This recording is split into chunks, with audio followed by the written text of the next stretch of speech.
반갑습니다. 경자입니다. 저번 주에 기준금리가 50bp가 인상이 되었죠. 그래서 파킹 통장들도 기준금리 인상분이 반영이 되었습니다. 오늘은 파킹 통장 중에서도 금리가 높은 상품들만 정리를 해보았으니까요. 차근차근 살펴보겠습니다. 먼저 저축은행들부터 보겠습니다. 요즘에 저축은행들 자금 조달이 쉽지 않다 보니까 파킹 통장 금리를 높게 주고 있는 은행들이 많습니다. 그리고 오늘 웰컴 저축은행이 금리를 0.3% 올리면서 3.8%까지 주는 파킹 통장을 내놓았는데요. 그동안 많이들 활용하셨던 웰컴 직장인사랑 통장입니다. 정말 이제는 파킹 통장 금리도 무시무시한 수준이죠. 그리고 나머지 은행들을 보면 다올저축은행과 OK저축은행이 3.5%로 2위 그룹을 형성하고 있고요. 하나금융지주 계열인 하나저축은행도 최고 금리로 3.4% 상품이 있습니다. 오늘은 이들 상품 중에서 금리하고 입금 한도를 고려했을 때 저는 두 가지 상품을 추천을 드리고 싶은데요. 웰컴 저축은행의 직장인 사랑 예금과 다올 저축은행의 FI 자유해지 정기예금입니다. 기존에도 한 번씩 소개를 드렸지만요. 한 번 더 살펴보겠습니다. 먼저 웰컴 저축은행부터 보겠습니다. 이 상품은 아마 많은 분들이 가입을 하셔서 활용하실 것이라고 생각이 되는데요. 오늘 금리를 0.3% 올리면서 최고 금리는 3.8%가 되었습니다.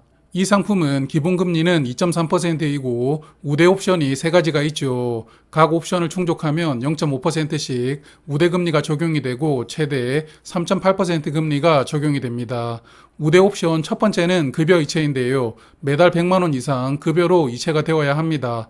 직장에서 받지 않아도 되고 그냥 내가 다른 계좌에서 보내는 사람의 급여 이렇게 쓰신 다음에 100만 원을 매달 이체하시면 되는데요.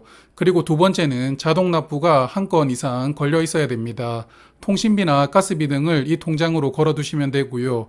마지막으로는 상품 가입할 때 개인정보 수집과 멤버십 가입 비용 동의를 체크를 하시면 됩니다. 나의 개인정보를 제공하고 금리를 0.5% 더 받는 것이죠.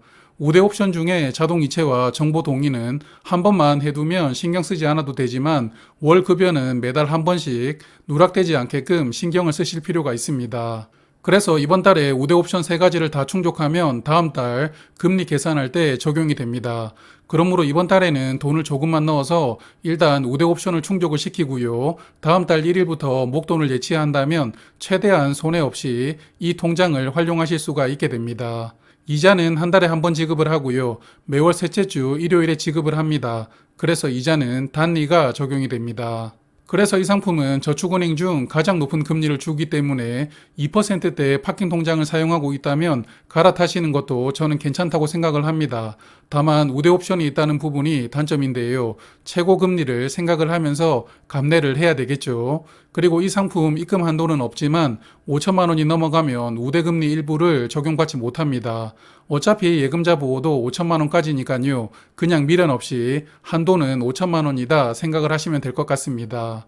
두 번째는 다올저축은행인데요. 이 상품도 지난번에 한번 소개를 드렸죠. 상품 이름이 FI 자유해지 정기예금입니다. 상품의 이름에서도 나와 있지만 이 상품은 정기예금인데요. 그런데 중간에 해지를 해도 약정된 이자 3.5%를 다 줍니다. 그래서 예금이지만 입출금 통장처럼 활용할 수가 있게 되는 것인데요. 이 통장을 개설하는 방법은 지점에 가서 만들 수도 있고 아니면 비대면으로 만들 수 있는데요. 비대면으로 만들면 금리가 3.5%가 됩니다.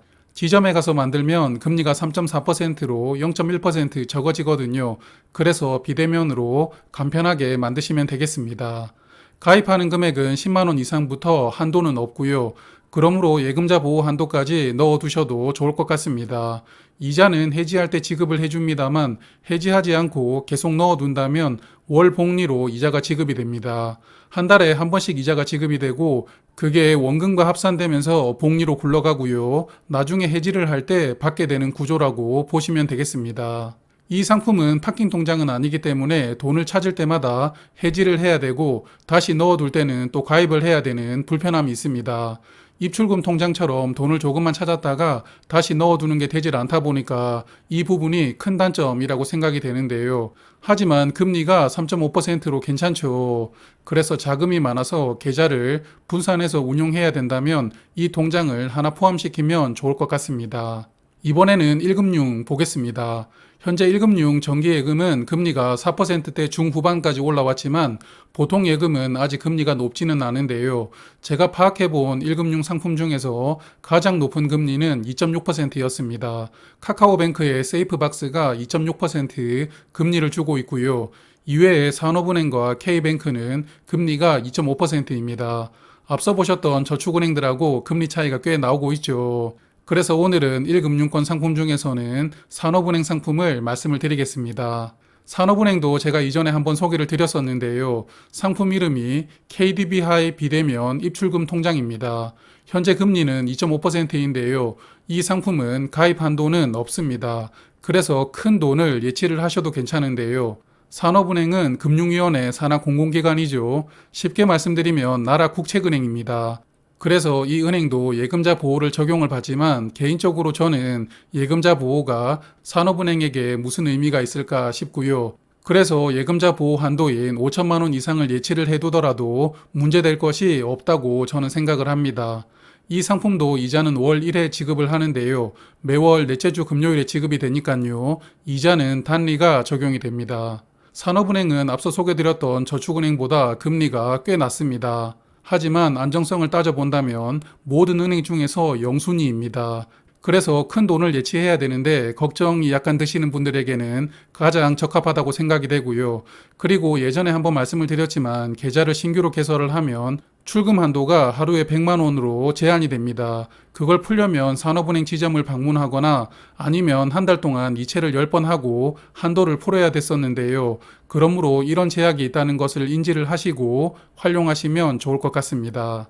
이제 증권사 발행어음입니다. 발행어음은 몇 번 제가 소개를 드렸죠. 이제 구조에 대해서는 생략하도록 하고요. 발행어음을 취급하는 4개 증권사 중에서 가장 금리가 높은 증권사는 미래에셋증권인데요. 다른 증권사는 금리가 3.05%인데 미래에셋은 3.15%로 0.1%가 더 높습니다. 그리고 발행어음은 이자를 매일 지급을 해주죠. 토스처럼 이자 받기를 매일 누르지 않아도 알아서 주니까요. 이 이자를 일복리로 굴릴 수 있다는 장점이 있습니다. 개인적으로 저는 한투 CMA를 사용하고 있습니다만 미래에셋 증권이 조금 더 주니까 미래에셋으로 갈아타 보려고 생각을 했는데요. 그런데 제가 미래에셋 CMA 통장이 있습니다. 이 통장이 RP형인지 발행어음형인지는 몰라서 제가 그걸 확인하는 방법을 잠깐 소개를 드릴게요. 일단 미래에셋증권 홈페이지에 들어가 봅니다. 그럼 상단 메뉴 중에 금융상품이 있고요.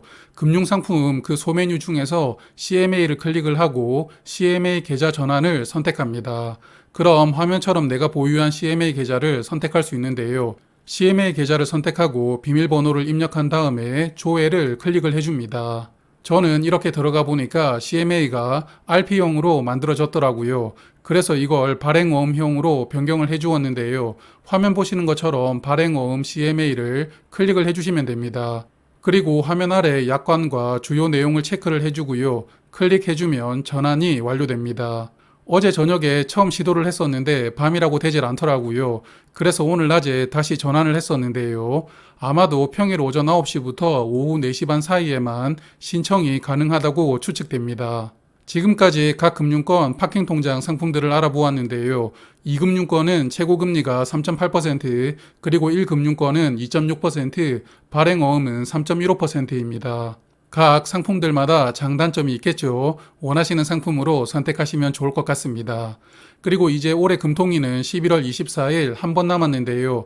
아마도 특별한 변수가 없다면 50bp 인상하면서 올해 기준금리는 3.5%로 마감할 것 같습니다.